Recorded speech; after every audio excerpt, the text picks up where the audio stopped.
Le secteur des mobilités, c'est 20% des gaz à effet de serre à l'échelle régionale.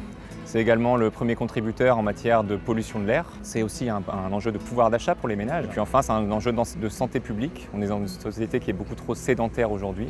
L'écomobilité, c'est tout ce qui va concourir à verdir le secteur des transports, que ce soit en promouvant des modes de déplacement plus vertueux, comme la marche, le vélo, les transports collectifs. C'est également verdir les véhicules, réduire leur consommation énergétique et puis basculer sur des carburants alternatifs. Et puis, sans oublier, une réflexion sur les besoins et sur la sobriété, c'est-à-dire réduire les besoins à la source en recréant des proximités qui vont permettre aux personnes de se déplacer moins loin. L'ADEME et la région travaillent essentiellement sur 3 aspects. D'abord, le soutien à des programmes relais, par une aide au montage de projets et puis par une montée en compétences. Deuxièmement, par le soutien à des exercices de planification, comme le plan de mobilité de Creil, qui permet au territoire de formaliser une véritable stratégie mobilité. Et puis, troisièmement, par le soutien à des expérimentations et de l'innovation, soit dans le domaine du service, dans le domaine des nouvelles organisations ou par des innovations plus technologiques.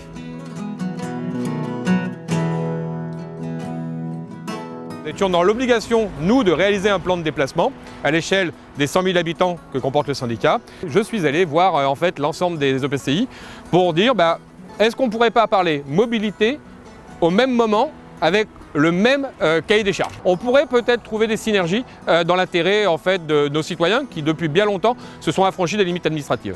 On était quand même tous confrontés à des problèmes de stationnement, à des problèmes justement d'accès à la gare. Et après l'autre sujet, c'est qu'on a tous réfléchi à des pistes cyclables, à des schémas de mode actif, mais rien n'était relié entre eux. Donc on voit bien qu'il y a un moment, il y a quand même une difficulté.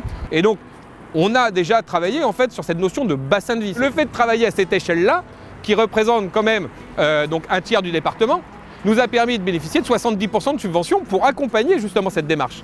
Et là, en effet, si un territoire avait voulu le faire, il n'aurait jamais eu en fait cette aide-là. En parallèle de la démarche que l'on a sur le plan de déplacement, tous les territoires sont en train de créer des PCAET, plan climat, air, énergie, territoire.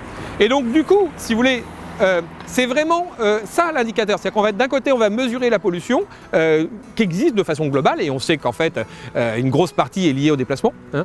Donc on va mesurer ça et en fait, le plan de déplacement va mettre des actions. Et donc, on peut imaginer que ces actions ont un résultat du coup sur le document du PCAET.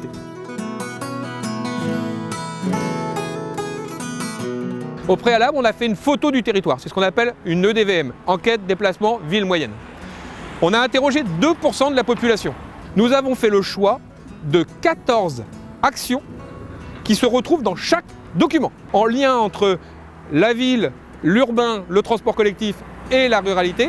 C'est de pouvoir imaginer des pôles de rabattement ruraux où on pourrait retrouver un lieu de covoiturage, où on pourrait trouver un endroit où on pourrait stationner son vélo, un endroit où on pourrait connecter justement le transport collectif.